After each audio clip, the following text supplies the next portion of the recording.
नमस्कार मंडळी. आपण आपल्या आयुष्यामध्ये किती साऱ्या गोष्टी प्लॅन करत असतो नाही. त्यामध्ये करिअर प्लॅन करणं, ट्रिप प्लॅन, इव्हन वीकेंड सुद्धा आपण प्लॅन करतो.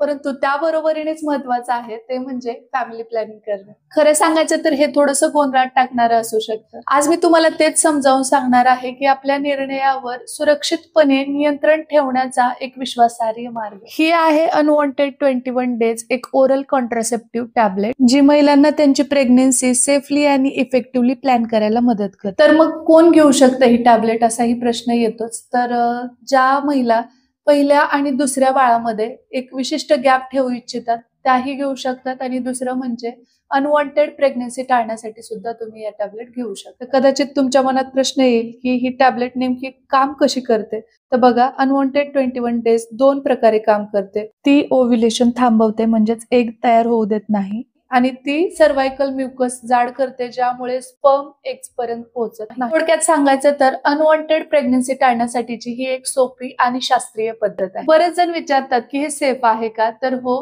हे पूर्णपणे सुरक्षित आणि विश्वासार्ह बर्थ कंट्रोल टॅबलेट आहे. तरीही तुम्ही अधिक खात्रीसाठी तुमच्या फॅमिली डॉक्टरांचा सल्ला नक्की घेऊ शकता. ही गोळी घेणं अतिशय सोपं आहे. जसं नावातच आहे 21 दिवस, तसं 21 दिवस सलग दररोज एक गोळी घ्यायची. तर पिरियडच्या पहिल्या दिवशी गोळी घ्यायला सुरुवात करायची. सलग 21 दिवस दररोज एक गोळी घ्यायची आणि पुन्हा 7 दिवसाचा ब्रेक घ्यायचा. 8व्या दिवशी पुन्हा नवीन गोळीचा पॅक सुरू करा, जरी पिरियड्स आले नसले तरी. आता ही गोळी ना दिवसभरात आपण कधीही घेऊ शकतो, परंतु तरी सुद्धा दररोज एकाच वेळी घेणं सर्वात चांगलं. बेस्ट थिंग ही आहे की तुम्ही ही गोळी कधीही थांबवू शकता, आणि गोळी थांबवल्यानंतर पुढच्या महिन्यापासून तुम्ही कन्सिव्ह सुद्धा करू शकता. अनवॉन्टेड 21 डेजचा उद्देश फक्त एकच की महिलांना आपल्या निर्णयावरती माहितीपूर्ण आणि आत्मनिर्भर बनवणं. हे जोडप्यांना मानसिक, आर्थिक आणि शारीरिक दृष्ट्या तयार होण्यासाठी मदत करतं, जेव्हा ते पालक होण्यासाठी सज्ज असतात. तर मग अनवॉन्टेड 21 अपनाओ, अनचाही प्रेग्नन्सी भूल जाओ. आणि हो, याचे कोणतेही साईड इफेक्ट होत नाहीत. तरीही तुमचे काही प्रश्न असतील तर तुम्ही विचारू शकता. तर बघा, या गोळ्या तुमच्या जवळच्या मेडिकल स्टोअर मध्ये इझिली अवेलेबल होतात.